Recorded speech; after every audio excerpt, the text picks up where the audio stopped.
So hi everyone, my name is Bianca M. Almeida, and this is our research title, Web-Based Point of Sale System for CIHM Student. Introduction. Our web-base is developed for the CIHM student to replace the manual procedure, yung mga manual na ginagawa po natin pag nag-order tayo. Ito naman po system na to, gagawa po kami ng isang system na using POS and papasakan po namin ito ng machine learning to customer para po mapadali yung process ng customer sa pag-ordering.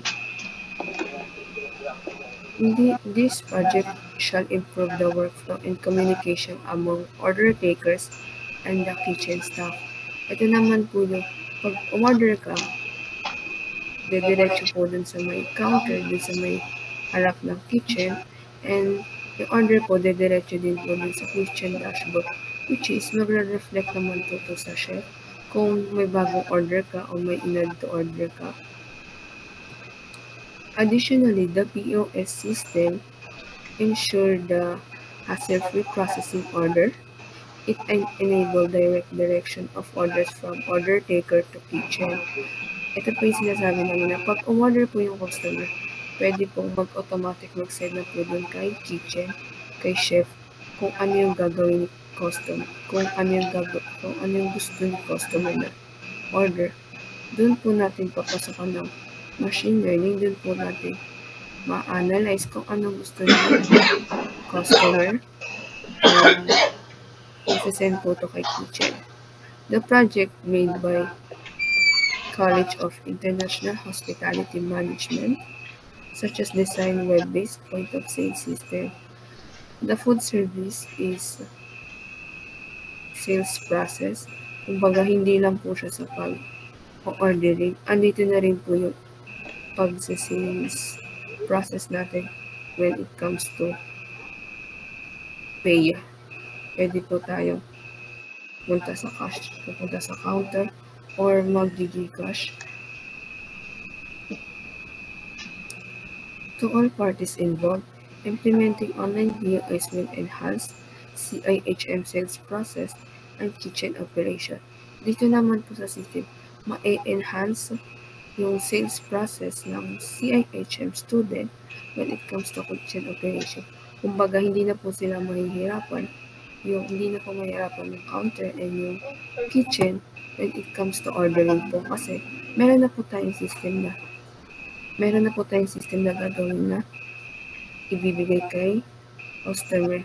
Kumbaga, mag-automatically na lang po sa kanila yung dalawa sa counter or admin dashboard and sa kitchen dashboard. Next po. And dito naman, this is our statement of the problem. The study explores ways to support CIHM student in managing sales, inventory, and customer transaction more effectively through a user-friendly and integrative system. So these are the question. How to develop a system that helps CIHM student track sales and transaction in real time. So dito kung paano sila magtatala na kunyari ganto, ganyan, nabili na yung ganto, ilan na lang yung sa product, and nabibilang nila ng personal yung mismong product na nandun sa nasa menu. Then how to design a system that accurate tracks and monitoring fee. Dito naman papasok yung sa monitor kung ang available na lang na item is ganito, ganyan, and tas kung wala ng ganun, automatic na yun na magsisiro na wala na, unavailable na, ganun.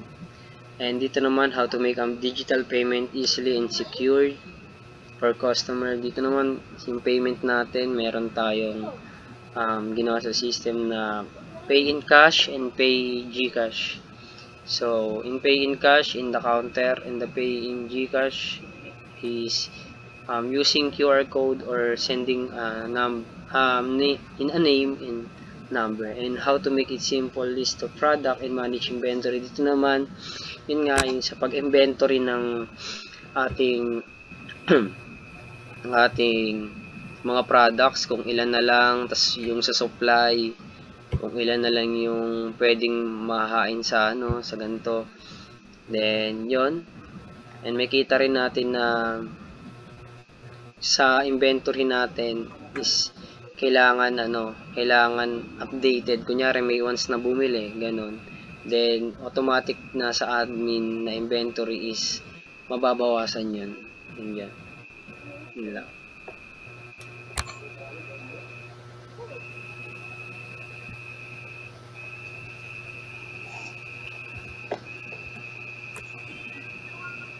Next is yung scope and limitation of study.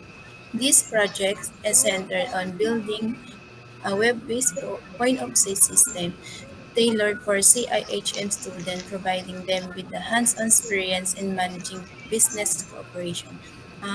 Based po dito, the study focuses on building a web-based POS system for CIHM students to gain the practical experience in business operations. And the system allow real-time tracking of sales, and maglalagin po kayo yung username. Bago po kayo mapunta sa login, mag-sign up muna po kayo. And then, yan.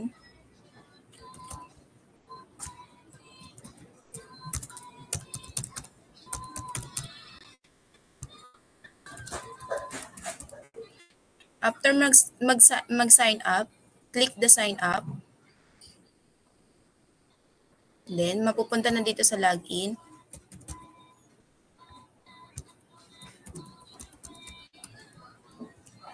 After nyan, magla-login na kayo.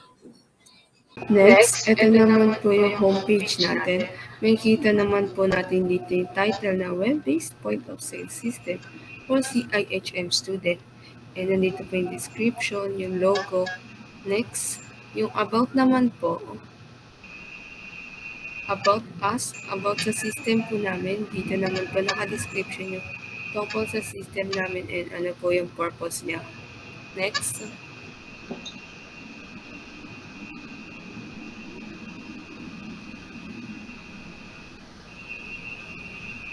Ito naman po ang ating mga chef. Next po, dito is yung gallery. Yung gallery po natin, which is ito po yung mga ginawa po ng CIHM. Yan. Yan po yung mga example. Yan po.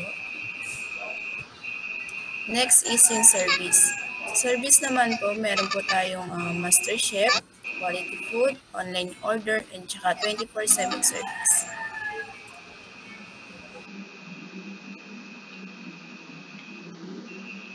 So this is our menu.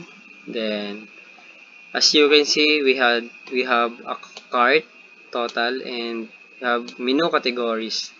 Then in the menu categories, we have we have 3 categories: food, drinks, and dessert. And sa food naman, food. Yan, baba. And sa food naman, as you can see, makita nyo yung top silog, to silog, yung bangos silog. So dito naman, makita yun yung mga ibebenta ng mga, kunyari yung CHM magbebenta ng ganito, ganyan, magbebenta sila ng product. So yan yung naisipan naming ibenta. Yan, makita nyo naman, may categories tayo. Then sa drinks, and makikita nyo, may cola, may iced tea, may smoothie, lemonade, yung usong-uso, tapos may milk tea, gano'n. Then, sa dessert naman natin, makikita nyo din na sa dessert. Yan, makikita nyo din may chocolate cake, cheesecake, ice cream, brownies, cupcakes, macarons, apple, and etc. So, magta-try tayo ng product. Kunyari, mag-add to cart tayo ng cheesecake. Ay, hindi. remove muna natin. Re-remove muna natin. Remove. Kunyari, bibili ako ng Tapsilog. Then, punta tayo sa menu categories, food. Then, Tapsilog. Gusto ko rin ng bang silog. Gaan tayo ng bang silog. Then, ham silog. Gaan din na tayo ng ham silog. Then, sa drinks naman natin, we have Coca-Cola. Okay. Then, water. Then, after that, pagtapos natin yung kumain, syempre, kailangan nating mag-dessert. So, ang gusto kong dessert, ice cream. Then, chocolate cake. Chocolate cake, yan. So, the total, taas mo dyan sa yan. And the total is 500 pesos. Once I click the order, yan, meron tayong payment na tinatawag. We have pay with cash and pay with GCash. So, try natin na pay with cash. Kung ano mangyayari. So, as you can see, meron tayong notification na nakapag-order ka na. And nandyan din yung total natin. Okay? Then, try naman natin magkaroon ng ng panibagong order. Yan. Just meron din tayong dito, GCash, na pwedeng tawag dito, lalagay mo yung pangalan, GCash number, and pwede rin naman i-scan yung tas once na then submit, then automatically nalalabas yung ganyan.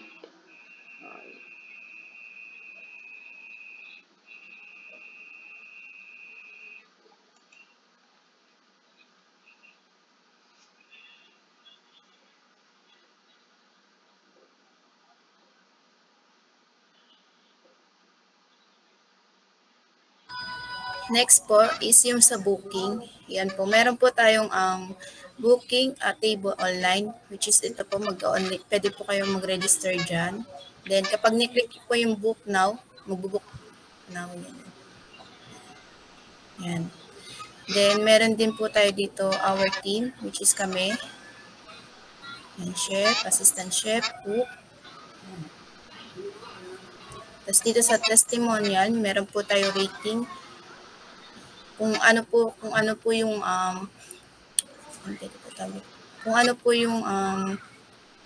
based po sa customer, kung sino po yung mas magaling or mas sa amin. Pwede po sila mag-rating. Then, dito po meron tayong customer feedback.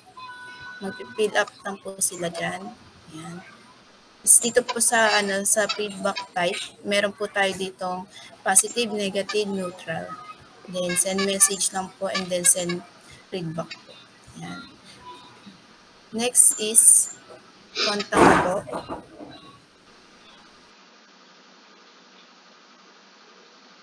And sa contact naman, as you can see, meron tayong contact for any team. Meron tayong Gmail, booking, postgmail.com, and general into inyong namin main Gmail. Tapos meron tayong pwede tayo mag-fill up dyan with your name, your email, and subject. Then, mag-message lang kayo sa amin kung pwede rin kayo magtanong dyan or parang feedback nyo rin na kung gaano kasarap yung food, ganon.